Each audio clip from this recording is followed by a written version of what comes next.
दिल्ली विश्वविद्यालय छात्र संघ के चुनावी नतीजे सामने आ रहे हैं। दिल्ली विश्वविद्यालय छात्र संघ चुनाव के परिणामों में एक बार फिर से एनएसयूआई का जलवा दिख रहा है। डूसू चुनाव में दो मुख्य यूनियन के बीच मुकाबला रहता है, जिसमें एनएसयूआई और एबीवीपी खास तौर पर नजर आते हैं। एबीवीपी से लेकर एनएसयूआई तक सभी छात्र संघों के उम्मीदवार काफी समय से दिल्ली विश्वविद्यालय छात्र संघ चुनाव यानी डूसू के नतीजों का इंतजार कर रहे थे। अब उनका इंतजार खत्म हो रहा है।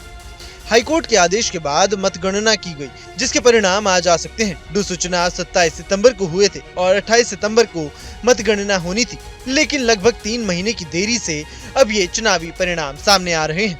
इससे पहले डीयू ने 21 नवंबर को कॉलेज स्तर पर और केंद्रीय पैनल चुनावों की मतगणना कराने की योजना बनाई थी, लेकिन वो असफल रही। दिल्ली हाईकोर्ट ने डूसू चुनाव परिणामों पर रोक लगा दी थी। जब तक कि सार्वजनिक संपत्ति को साफ किया जाता है और पोस्टर होर्डिंग और संपत्तियों को विरूपित करने वाली अन्य सामग्रियों को हटा दिया जाता है, उसके बाद ही ये मतगणना होनी थी। एनएसयूआई के कार्यकर्ता बार बार आपत्ति जता रहे हैं कि हर ईवीएम का डेटा मांगा जा रहा है। 2 राउंड के बाद भी मतगणना रोकी गई थी। हर चुनाव की तरह इस बार भी डूसू चुनाव में एनएसयूआई और एबीवीपी ही एक दूसरे को टक्कर दे रहे हैं, जिसमें एनएसयूआई ने जीतकर अपना जलवा बरकरार रखने की पूरी कोशिश की।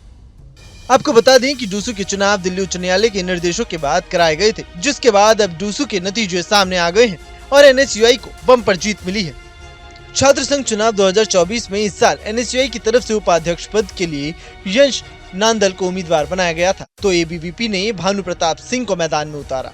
दिल्ली यूनिवर्सिटी संघ चुनाव में वोटों की निगरानी के लिए कैंपस में कड़ी निगरानी की गई, जिसमें 14 सीसीटीवी कैमरे, 8 वीडियो कैमरे लगाए गए थे। सभी कॉलेजों, विभागों, संस्थानों, केंद्रों में 2 पाली में काउंटिंग कराने के निर्देश भी दिए गए थे, जिसमें सुबह की शिफ्ट वालों के लिए 8 बजे से और शाम की शिफ्ट वालों के लिए दोपहर 2 बजे से काउंटिंग शुरू होगी। सीईओ ने 21 और 22 नवंबर को दिल्ली यूनिवर्सिटी छात्र संघ चुनाव में कई कैंडिडेट्स के बीच टक्कर देखने को मिली। आपको बता दें कि अध्यक्ष पद के लिए एबीवीपी ने ऋषभ चौधरी, एनएसयूआई ने रौनक खत्री और आयशा की साबी गुप्ता के बीच कड़ा मुकाबला था। उपाध्यक्ष पद के लिए एबीवीपी ने भानु प्रताप सिंह, एनएसयूआई ने यश नंदल और आयशा ने आयुष मंडल के बीच मुकाबला कराया। Bureau report, news nation.